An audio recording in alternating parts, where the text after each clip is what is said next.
রামু ছিল বয়স্ক একজন ব্যক্তি। রামুর দুইটা ছেলেও ছিল, কিন্তু ছেলেরা বিয়ে করে শহরে থাকে, তাদের কোনো খোঁজ খবরও নেয় না। রামু সমুদ্রের কিনারে থেকেই জাল দিয়ে মাছ ধরে তার সংসারের খরচ চালাতো। রামু বয়সের ভারে একেবারে দুর্বল হয়ে পড়েছিল, এজন্য সে সমুদ্রের ভিতরে নৌকাতে চড়ে মাছ ধরতে পারত না। তাই সে সমুদ্রের কিনারে দাঁড়িয়েই যে কয়টা মাছ জাল দিয়ে ধরতে পারত তা দিয়েই কোনো মতে তার সংসারের খরচ চালাতো। বিমলা, কোথায়?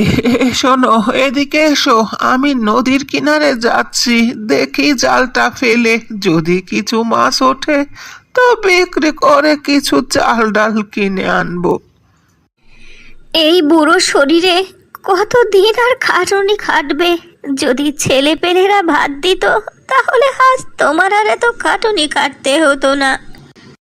বিমলা, খবরদার খবরদার, তুমি ছেলেদের নাম মুখে আনবে না। আজ 2 বছর হয়ে গেল, ছেলেরা দেখাটা পছন্দ করতে আসলো না। একথা বলে রামু তার জাল নিয়ে চলে গেল সমুদ্রের কিনারে। কিন্তু নদীর কিনারে যেয়ে রামুর আর মাছ ধরা হলো না, সে মাথা ঘুরে সেখানে পড়ে গেল। আরে আরে রামু কাকু, কি হলো? পড়ে গেল যে? আরে এ কাকু তো বেহুশ হয়ে গেছে। এই তোরা ওঠা কাকুকে ধরে। নদীর কিনারে থাকা অন্যান্য লোকজন রামুকে উঠিয়ে তার ঝুপড়িতে নিয়ে আসলো। কি হয়েছে? কি হয়েছে আমার সাবুলের বাবার? কি হয়েছে? তা তো বলতে পারবো না কাকিমা। জাল নিয়ে যে না নদীর কিনারে আসলো, আসতে না আসতে মাথা করে বোধহয় পড়ে গেল। যাকে, আপনি টেনশন করেন না কাকিমা, দেখবেন এই কাকার জ্ঞান ফিরে আসবে। এই তো কাকা তাকিয়েছে। কাকু, কেমন লাগছে এখন আপনার? কি হয়েছিল তোমার বলো তো?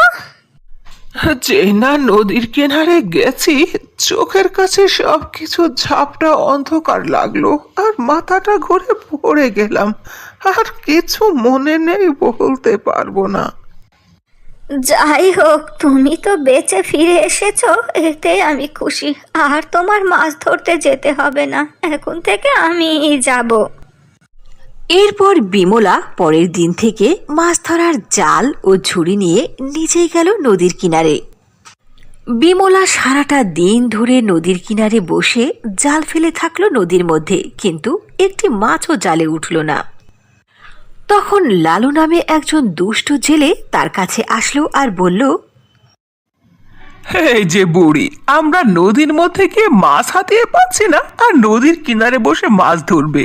বুড়ি কোথাকার বোকা! সারাটা দিন বসে থাকলি, একটি মাছও তো পেলি না রে বুড়ি। বিমলা ওই দুষ্ট জেলের একটি কথার উত্তরও দিল না। যখন সন্ধ্যা হলো তখন বিমলা তার জেল ও মাছের কুটরি নিয়ে আবারও বাড়িতে ফিরে আসলো। বিমলা, মাছ কি ধরতে পেরেছো? মাছ তো ধরতে পারিনি, কিন্তু আমি আমার সাহস হারাইনি। আমি কালকে আবার যাব, আমার বিশ্বাস আমি কালকে মাছ পাবো। পরের দিন বিমলা আবারও নদীর কিনারে গেল মাছ ধরতে। কি রে বুড়ি, তুই আজকে আবার মাছ ধরতে এসেছিস? আজকে তুই একটি মাছও পাবি না। আমি মাছ ছাড়লে তো তুই পাবি, এদিকে সব মাছ তো আমি ধরে ফেলেছি। থাক, তুই অযথা সারাদিন জাল ফেলে নদীর কিনারে বসে থাক। শোনো লালু, তুমি আমার ছেলের বয়সী বাবা, তোমাকে কিছু বলবো না, শুধু একটি উপদেশ বলবো। গরিব, দুর্বল, অসহায় মানুষকে নিয়ে এভাবে তামাশা করতে নেই বাবা।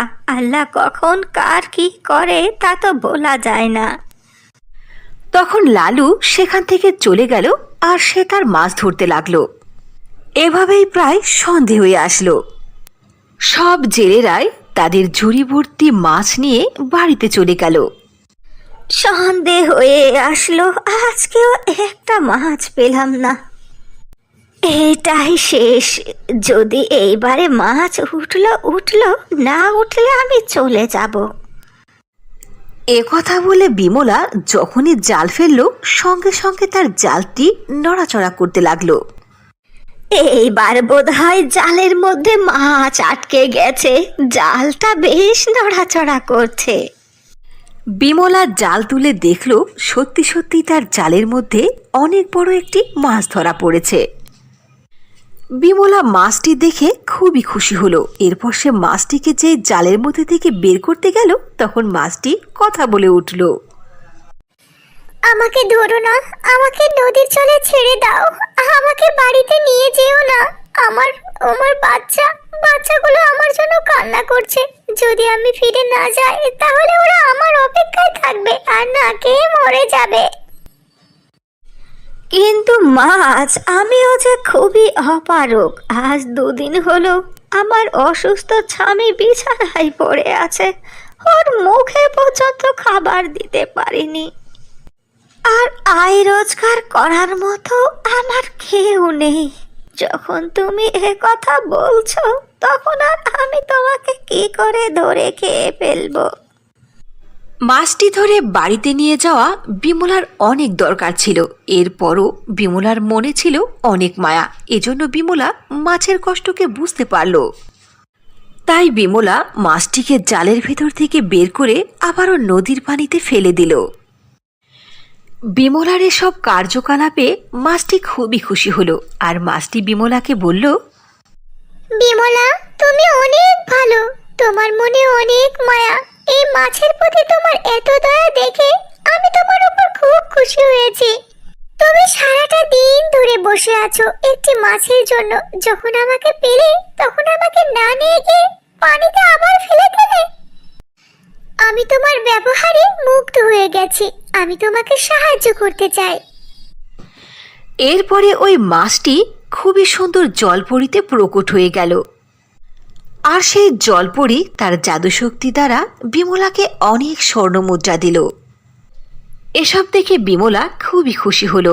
আর জলপরীর দেওয়া সমস্ত স্বর্ণ অলংকারগুলোকে তার মাছের ঝুড়ির মধ্যে করে বাড়িতে নিয়ে আসলো। এরপর বিমলা সেগুলো স্বর্ণকারের দোকানে বিক্রি করে আস্তে আস্তে অনেক ধনী হয়ে গেল। বিমলা তাদের থাকার জন্য অনেক বড় একটি আলিশান বাড়িও কিনে ফেলল। যখন বিমলার 2 সন্তান এসব কথা জানতে পেল, তখন তার 2 ছেলে তার মা বাবাকে কাছে নিয়ে যাওয়ার জন্য তাদের বাড়িতে আসলো। কিন্তু রামু তার ছেলেদের সঙ্গে যেতে অস্বীকার করল। এরপর তাদের 2 সন্তানই মা বাবাকে নিয়ে যেতে অপারগ হয়ে সেখান থেকে তাদের বাড়িতে চলে গেল। এরপর বিমলা রামুকে অনেক বড় একটি হাসপাতালে চিকিৎসা করালো। কয়েকদিনের মধ্যে রামু একেবারে সুস্থ হয়ে গেল। এরপর থেকে বিমলা ও রামু সুখে শান্তিতে তাদের জীবন কাটাতে লাগলো।